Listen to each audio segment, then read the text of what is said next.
সমস্যা হয় আমারই জানা ছিল না। আমি বড় প্রসন্ন হয়ে গেছি।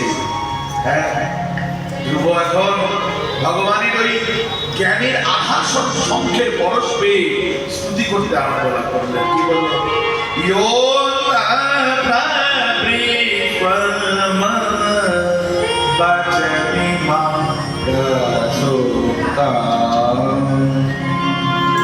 সঞ্জীবয় দখিল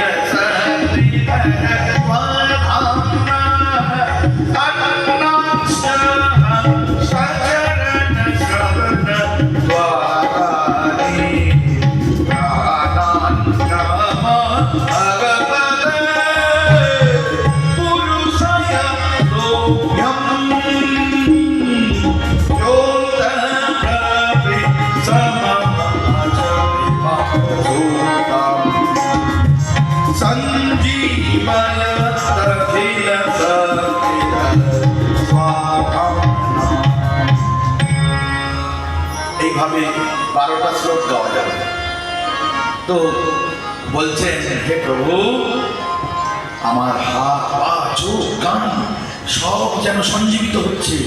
আপনি আমার অন্তর্যামী পুরুষ, অন্তরে প্রবেশ করে গিয়ে সব সঞ্জীবিত করেছেন। প্রভু হে অনন্ত, যারা এই সংসারে আপনাকে হৃদয়ে ধারণ করেছে তাদের হৃদয়টা শুদ্ধ হয়ে গেছে, তারা শুদ্ধ আত্মা পুরুষ, তারা নিরন্তর আপনার চরণে ভক্তি ধারণ করে থাকে। সেই সাধু মহাত্মাদের সঙ্গে যেন আমার নিরন্তর সম্পর্কৃষ্ট সঙ্গ লাভ হয়।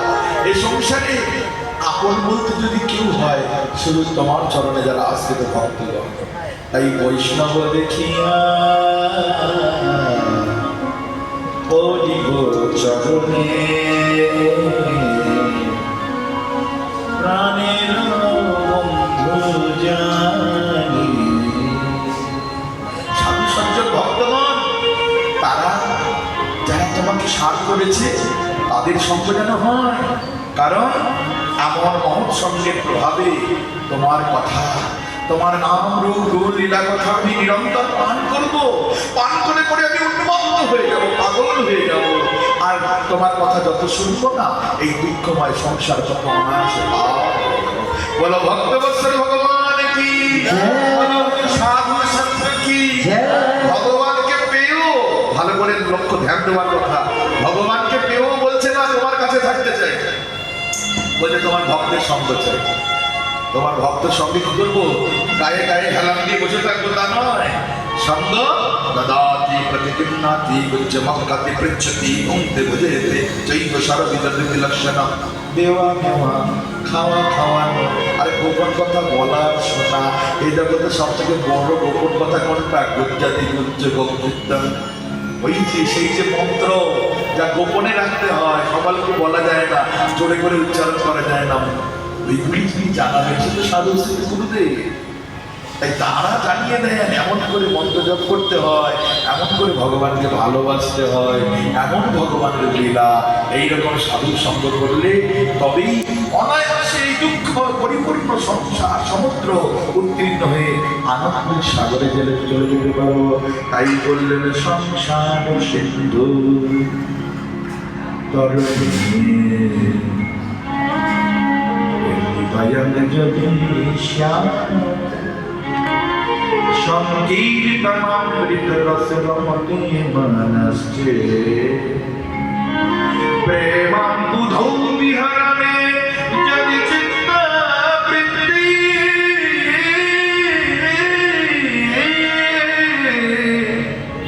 চৈতন্য চন্দ্র চরণে শরণ প্রয়াতু।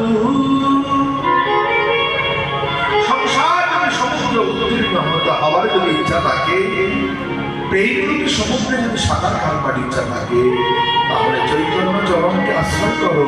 চৈতন্যের যারা নিজজন তাদের চরণকে আশ্রয় করো, সাধু সঙ্গ করো, তাতেই জীবন ধন্য হবে।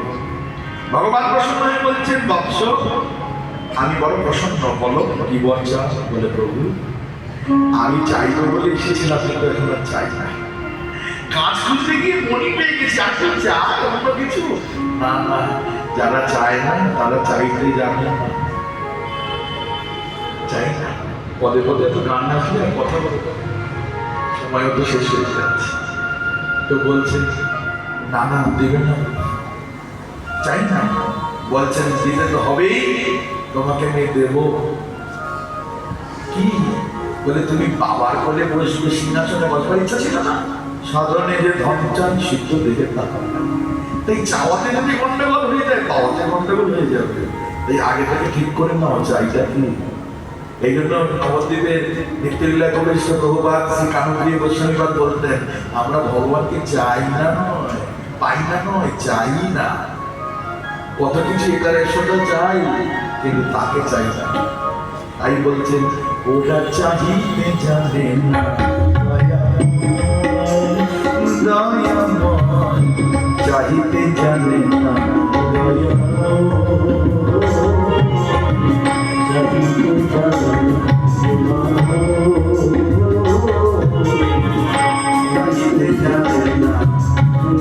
এই 4 দিন ধরে পূজা পূজা হবে, ধনার দেহি রস দেহি আয়ু দেহি কত চাইবে, কিন্তু একটা রাখতে পারবে, যৌবনটা কোথায় থাকবে? সব সম্পত্তি নিজের থাকলেও 80 বছর 60 বছর হয়ে গেলে বলে বাবা তোমাকে এসব পাতা খাওয়াতে হবে না, আমরা দেখে নেবো, তুমি দুপুরের সময় মতো খাও, ঠিক মতো থাকো, তোমাকে আর পাতা খাওয়াতে হবে না। তাই এমন জিনিস চাইতে হবে তার সঙ্গে জন্মের সম্বন্ধ থাকে। তাই যারা এইসব চায় তাই চাইতে চায় না, তাই বলছে চাইতে জানে না,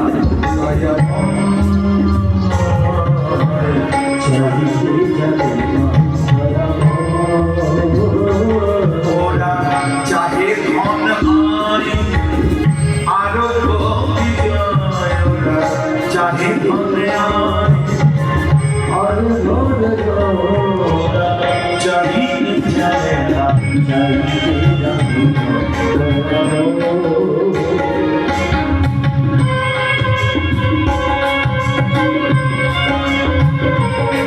এমন করে শিখতে হবে।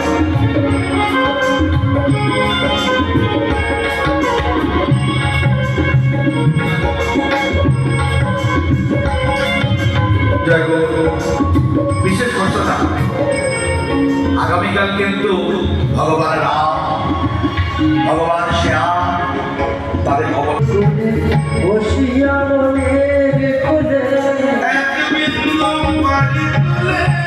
মুখে নাহিল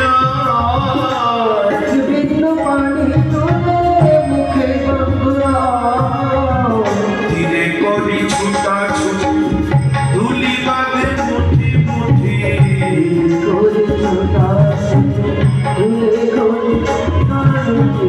দিয়া শ্রেয়া ফুল দিয়া আলো কৃষ্ণ চাহিতে জানি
দুদিনের মোহ ভেঙে চুরমার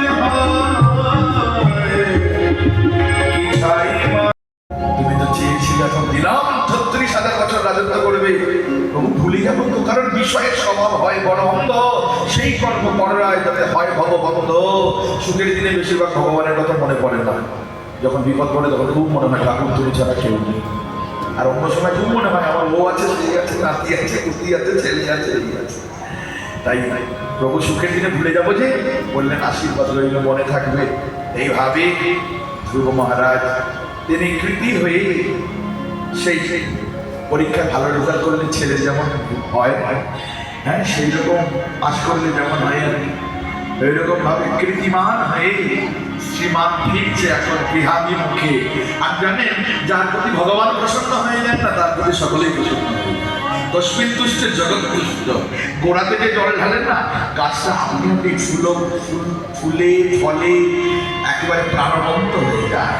তেমন ভাবে আজ গোড়া ধরেছে, গোবিন্দকে লাভ করেছে কিনা, তাই সকলেই কত কত, এমনকি নিজের পিতা নিজের প্রতি ধিক্কার দিচ্ছে। ছি, আমি স্ত্রীচিত হয়ে একটা ছোট্ট বাচ্চার অভিলাষ করতে করতে পারলাম না, সেটা কিছু চাইনি, চেয়েছিল একটু আমার কোলে বসতে, আমি দিতে পারলাম না, এমন আমি স্ত্রৈত, আমাকে ঠিক ঠিক আমি পিতা হওয়ার যোগ্য নই। আমার খোয়াটা কোথায় গেল, ছেলেটা কোথায় গেল, খুঁজতে বেরিয়ে পড়েছে। আর ওদিকে বিমান আশীর্বাদ যে আমার সতীদের সঙ্গে রাগ ছিল, তাই বলি বাচ্চাদের প্রতি আমার এরকম লাগলো, এরকম কথা বললাম, এটা আমার বলা ঠিক হয়নি। তাই ঠিক, এটা আমি মানুষ, এটা মানুষের পরিচয়, আমি ঠিক কাজ করিনি। সেই মাও করতে বেরিয়ে গেছে, নিজের মাও করতে বেরিয়ে গেছে। সকলেই অন্বেষণ করতে করতে দেখে কি ঘরের অভিমুখে ফিরছে ছোট্ট ছোট্ট পায়ে। আর সেই ছোট্ট প্রহ্লাদকে ছোট্ট ধ্রুবকে কাছে পেয়ে তখন বলতে লাগলেন, আরে বিমাতা বলতে লাগলেন, বৎস আমি তোমাকে রূঢ় ভাষায় বলে ফেলেছি, আমাকে ক্ষমা করে দাও। ভগবান বললেন, আহা, ভগবানের কৃপা যিনি লাভ করেছেন না, তিনি আর কারোর মধ্যে কোনো দোষ দেখতে পান না, সবই গুণ। বললেন, মা তুমি যদি সেদিন এমন করে না বলতে, আমি কি তাহলে ভগবানকে পেতে পারতাম? তোমার কোনো দোষ নেই মা। তো এইভাবে সকলে প্রসন্ন হলেন, তাকে নিয়ে গেলেন। পরবর্তীতে তিনি রাজসিংহাসনে উপবেশন করলেন, তিনি হলেন রাজা। আর দীর্ঘদিন 36,000 বছর কাল তিনি রাজত্ব করেছিলেন। আর উত্তমপা তিনি আবার চলে গেলেন বনে, কারণ বানপ্রস্থ সন্ন্যাস জীবনের অন্তিম ভাগ, এবং সেখান থেকে তিনি মহাপ্রয়াণ হয়ে গেল তার। এই উত্তানপাত আমরা সবাই, আর আমাদের সকলের দুটো করে স্ত্রী আছে। যে বিবাহ করেছে তারও দুটো স্ত্রী, যে বিয়ে করেনি তারও দুটো স্ত্রী। তার মানে কি, আমার ব্রহ্মচারী বাবা ছিল, আমার দাদা দুটো স্ত্রী কি বলে আছে, ভালো করে মনে রাখো, 2টা করে স্ত্রী আছে। কি বলে, একটা হলো আগে আমরা উত্তানপাত, কেন বলে মায়ের পেটে আমরাও ছিলাম, পাটা উপর করে মাথাটা নিচু করে, তাই উত্তানপাত আমরা সবাই। আর আমাদের দুটো করে স্ত্রী, মানে একটা হলো মন আর একটা হলো বুদ্ধি। সবার আছে বুদ্ধি, সে হলো সুচিত্তি, আর মন হলো সুরুচি। মনের তাগিদে যে চলে তার যে ফল হয় বেশি দিন টেকে না, কিন্তু বুদ্ধির প্রেরণায় যিনি চলেন তার ফল চিরন্তন হয়। আজও পর্যন্ত ধ্রুব মহারাজ 36,000 বছর রাজত্ব করার পর তার নাম অনুসারে একটি লোক হয়ে গেল, তার নাম ধ্রুবলোক, উজ্জ্বল হয়ে আকাশে দেখা যায়। তো সেই ধ্রুব মহারাজ তিনি ভ্রমি আর ইলা নাম্নী 2 কন্যাকে বিবাহ করেছিলেন। ভ্রমির গর্ভে কল্প, বৎসর এবং উৎকল 3 পুত্র, আর ইলার গর্ভে একটি কন্যা জন্মগ্রহণ করেছিল। এই বৎসরের সঙ্গে সমিতি নাম্নী কন্যার বিবাহ হলে তার গর্ভে 6টি পুত্র হয়েছিল। বড় পুত্র পুষ্পা, তার 2টি স্ত্রী ছিল প্রভা এবং দোষা। প্রভার গর্ভে প্রাতঃ, মধ্যদিন এবং সায়ন সন্ধ্যাবেলা 3টি জন্ম হয়। আর দোষার গর্ভে প্রদোষ, নিশীথ এবং পুষ্কর জন্ম হয়। পুষ্কর সঙ্গে পুষ্কুরিণী নামী কন্যার বিবাহ হলে তার একটি পুত্র হয়, তার নাম স্বর্গতেজা। তার সঙ্গে আকুতি নামী একটি কন্যার বিবাহ হলে তার গর্ভে জন্মগ্রহণ করেন ষষ্ঠ মন্বন্তর অধিপতি, যার নাম চাক্ষুষ। তার সঙ্গে নাজ্জ্বালা দেবীর বিবাহ হলে তার গর্ভে 12টি পুত্র হয়, আর বড় পুত্রই হয় উন্মুখ। তার অঙ্গ নামটি 6টি পুত্র হলে অঙ্গ হলো বড় পুত্র। অঙ্গর সঙ্গে সরিতা নামটি মৃত্যুর কন্যার সঙ্গে বিবাহ হয়, আর তার গর্ভে জন্মগ্রহণ করেন দুষ্ট বেন। বেন বড় হয়ে এক অত্যাচারী হলো, যেই অত্যাচারে অতিষ্ঠ হয়ে অঙ্গ রাজা, তিনি রাজ্য পরিত্যাগ করে তিনি বনে চলে গেলেন। আর সেই অঙ্গ, সেই বেন বাবা চলে যাওয়ার পরে অত্যাচারের মাত্রা আরো বাড়িয়ে দিল। যেই অত্যাচারে অতিষ্ঠ হয়ে সাধু সন্তগণ মন্ত্র শক্তির দ্বারা তাকে বধ করে দিলেন। বেন মারা গেল, কিন্তু তার মা সেই বেনের শরীরটাকে কোনো দাহ করতে দিল না, মাটিতে পুঁততে দিল না, একটা তৈল জাতীয় দ্রোণের মধ্যে ডুবিয়ে রাখলো। পচে যাবে না, তেলের মধ্যে আম ডুবিয়ে রাখলে আম পচে যায় না, আম তেল হয়। ওইরকম একটা তৈল জাতীয় দ্রোণের মধ্যে ডুবিয়ে রাখলো। আর এদিকে রাজাহীন রাজ্যে এত অরাজকতা বেড়ে গেল, সাথে সাথে কোনো সাধন ভোজন করতে পারছে না। তখন বললেন, এখন কি করবো আমরা, রাজা কোথায় পাই? শেষে তারা চিন্তা করলেন, যদি মৃত রাজা থাকতো আমরা নতুন রাজা বানাতে পারতাম। সেই সময় সুবিধা দেবী কথা শুনে বললেন, সেই ছেলের শরীরটা এখনো আছে, তাকে দাহ করিনি। তখন সাধুগণ সেই মৃতদেহকে মন্থন করলেন, আর মন্থন করলে একটা ভয়ঙ্কর খর্ব আকৃতি, বাদামি চুল, আগুনের চোখ, গোলার মতো চোখগুলি একজন জন্মগ্রহণ করলো, তার নাম বিশাল। তাকে বনে প্রেরণ করে দিলেন। তারই বংশরা ওই যে গাছে গাছে থাকে, পরনে কাপড় নেই, কত রকম আদিবাসী আছে, এরা হচ্ছে তারই বংশধর। পরে দক্ষিণ হস্ত মন্থন করলেন, সাক্ষাৎ ভগবান নারায়ণ বংশে যখন আবির্ভূত হলেন, তার নাম হলো পৃথু মহারাজ। বলিয়ে পৃথু মহারাজ কি বাম হস্ত ঘর্ষণ করতে লাগলেন, তিনি আসলেন, তার নাম হলো অর্চি দেবী। বলিয়ে অর্চি দেবী কি। আর এদের স্বামী আর স্ত্রী রূপে এদের গর্ভে এদের একটি সন্তান হলো, তার নাম হলো বিজিতাস্য। এই পৃথু মহারাজ দেখলেন, আমি তো রাজা হয়েছি বটে, কিন্তু আমার এই রাজ্যে প্রজাদের খাওয়াবো কি? খালি প্রজাদের কাছে কর নিলে তো হবে না, প্রজাদের তো অন্ন জল দিতে হবে। কোথা থেকে দেব? কারণ এই পূর্বের রাজার অত্যাচারে পৃথিবী কৃপণা হয়ে গেছে, সমস্ত শস্য হরণ করে নিয়েছে। তাই তিনি আকর্ষণ করতে লাগলেন, এই ধরণীকে গাভী দুধ ধারণ করিয়ে সমস্ত দহন করে নিলেন। এই ধরণী পৃথুর কন্যা রূপে তিনি পরিদৃশ্যমান হলেন, তাই এই ধরনের নাম হয়ে গেল পৃথিবী। বলিয়ে পৃথিবী মাতা কি, ধরণী দেবী কি, ভূদেবী কি। অতঃপর পৃথু মহারাজকে বন্দনাকারীগণ কত কত শ্লোকে স্থিতি করলেন, এবং পৃথু মহারাজও বন্দনাকারীগণের মধ্যে অগ্রগণ্য। তিনি ভগবানকে সাক্ষাৎকার করে, ভগবানকে দর্শন করে বন্দনা করেছিলেন। তাই বন্দনাক্ষ ভক্তিতে পৃথু মহারাজ হচ্ছেন অগ্রগণ্য। পৃথু মহারাজ তিনি প্রজাগণকে পুত্রের মতো পালন করতেন, তাদের সমস্ত অভাব অভিযোগ পূর্ণ করে দিতেন।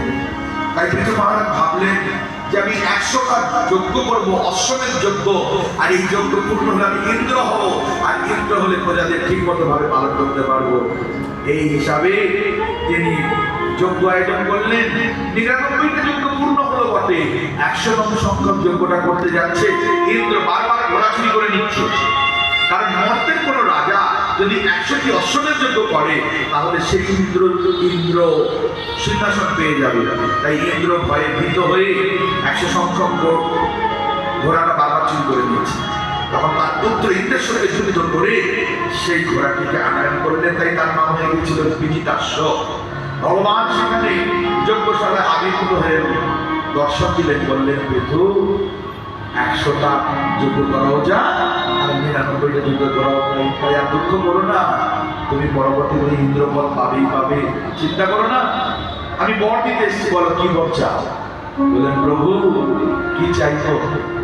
আমাকে 10,000 গ্রাম দাম, এটা একটু চাওয়া হলো। ভগবান প্রয়োজন মতো আমাদের সব দিয়েছে, একটাও বেশি হলো ভালো লাগবে না, কম হলো ভালো লাগবে না। মনে করুন আপনার 3টে চোখ, কেমন লাগবে? পাশে লোক বসতে চাইবে না। মনে করেন আপনার 6টা হাত, কেমন হবে? মনে করেন আপনার আঙুলগুলো 5টার জায়গায় 8টা আছে, আপনার হাতে আলু সিদ্ধ মাখা খেতে চাইবেন, বাবা রে বাবা 8টা আঙুল আছে। তো যা যা প্রয়োজন তেমন করে দিয়েছে। এখন চাইছে 10,000 গ্রাম, কেমন হবে? বলে 10,000 গ্রাম কোনো শরীর খাওয়ানো হয়ে যাবে। বলে, প্রভু আপনি তো সবই জানেন, কেন চাইছি? বলে শুনবো আপনার কথা। দুটো কানে 10,000 কানের শক্তি নেই, এত শক্তি নিয়ে করবে কি? বলে খালি শুনবো, খালি শুনবো, খালি শুনবো, শুধু শুনবো তোমার কথা। আমাকে দাও 10,000 কানের শক্তি। বিধস্ব কর্ণ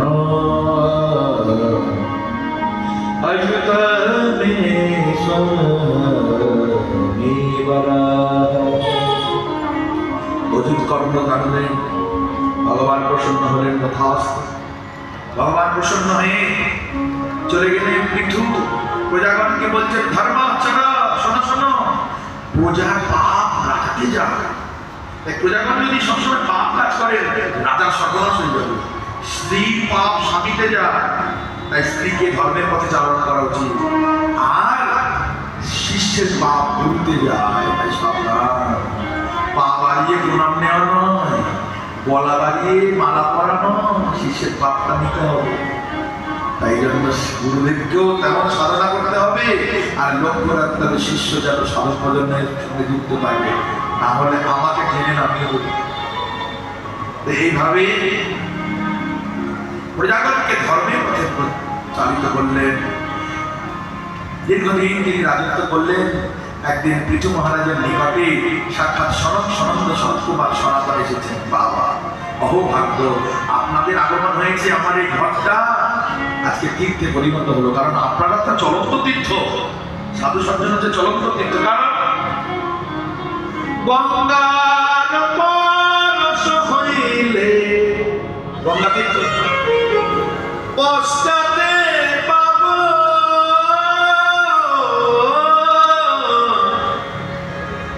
পরে কিন্তু দর্শনে পবিত্র কর,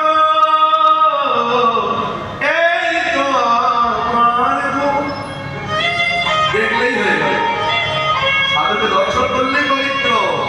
তাই আর সেই সাধুর পরশ হচ্ছে, চরণ পরশ হয়েছে আমার এই ঘরে। ঘরটাকে চরণ তীর্থতে পরিণত হলো।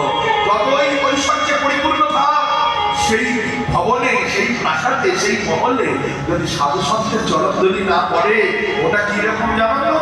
ঐশ্বর্যে পরিপূর্ণ সাপের বিষে ভরা গর্তের মতো। বৃক্ষের কোটর হয় না, গাছের মধ্যে অনেক সময় কোটরের মধ্যে সাপে বাসা করে, ওই বিষে ভরা সেই কোটরের মতো। ते परित्यक्त्याखिल सम्पदः यगृहस्तीर्थपादीय पादतीर्थ विवर्जिता। এইভাবে স্তুতি করলেন আর বললেন, কৃপা করে বলুন আমাদের কি করণীয়? সংসারী লোক আমরা, গৃহস্থ লোক, কি ভালো কি মন্দ কিছুই বুঝি না।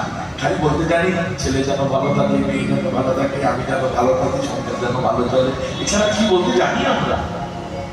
জানি না কোনটা ভালো কোনটা মন্দ।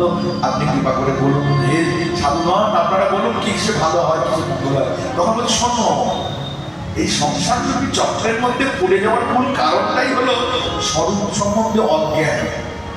নিজের স্বরূপটাই ভুলে গেছে সংসারের লোক, আর খালি ভাবছে আমাদের বাবা, আমাদের মেয়ে, আমাদের ছেলে, এইসব নয়। স্বরূপ চলে, আমরা স্বরূপের জ্ঞান দিচ্ছি। তুমি নিত্য গৌর দাস, নিতাই দাস, তুমি রাধা দাসী, এটা মনে রাখো। তোমার নাম নেই, তোমার বয়স নেই, তোমার বর্ণ নেই, তোমার ছেলে, তোমার অলঙ্কার নেই, তোমার স্বভাব নেই, তোমার শ্বশুর বাড়ি এখানে, তোমার বাপের বাড়ি এখানে, তোমার সেবাই এরকম, সব জানিয়ে দিলেন। এটাই বারবার চিন্তা করবে, এটাই তোমার স্বরূপ। গুরুদেব জানিয়েছেন, উঠতে বসতে খেতে শুতে এটাই চিন্তা করো। এরকম চিন্তা করে করে একটা আরশোলা নীল কাঁচ পোকায় পরিণত হয়ে যায়। বাইরে থাকা পোকাটার চিন্তা করতে করতে সেই পোকাগুলো ধারণ করে ফেলে। এমনি এই শরীরটা পেয়েছি, এই শরীরের মধ্যে সেই শরীরের চিন্তা করতে হবে। ওটাই হচ্ছে মনে নিজ সিদ্ধ দেহ করিয়া ভাবন, রাত্রি দিন চিন্তে রাধা কৃষ্ণের সেবন। এই শরীরের দ্বারা রাধা কৃষ্ণের সেবা হলে হতে পারে, কিঞ্চিত হলো, পূর্ণ হলো না। খালি সেই সেবাটাকে যেটি আমি করব, ওটিকে, ওই ভাবটাকে পুষ্ট করবার জন্য বাহ্যিক শরীরের দ্বারা আমি রাধা গোবিন্দের সেবা করছি, মালা পরাচ্ছি, চন্দন দিচ্ছি, কাপড় পরাচ্ছি, ভোগ লাগাচ্ছি, আরতি করছি, কিন্তু এটা পূর্ণ কখন হবে?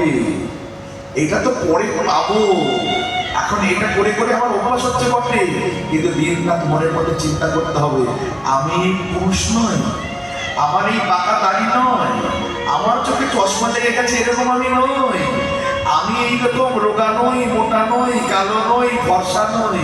আমাকে গুরুদেব চিৎ স্বরূপের কথা জানিয়েছে, ওই অভিমান নিয়ে ওই চিন্তা নিয়ে সেবা করতে হবে। রাধা কৃষ্ণ প্রাণ যুগল কৃষ্ণ, রাধা কৃষ্ণ প্রাণ যুগল কৃষ্ণ, জীবনে মরণে গতি নাহি মোর। জীবনে মরণে গতি আর নাহি মোর। রাধা কৃষ্ণ প্রাণ যুগল কৃষ্ণ, রাধা কৃষ্ণ প্রাণ যুগল কৃষ্ণ। ও অভিলাষ, আমার সেবা করো।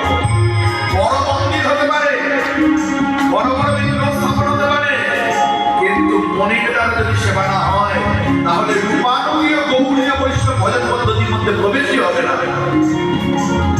শ্রীমান মহাপ্রভু যে সর্বশ্রেষ্ঠ দান করে তিনি জগতেতে উজ্জ্বল নক্ষত্রের মতো আজও থাকবেন, চিরকাল থাকবেন, তিনি হয়েছেন দাতা শিরোমণি। আপনি করিয়া সদনে শিখাইল ভক্তগণে, প্রেম চিন্তা মনে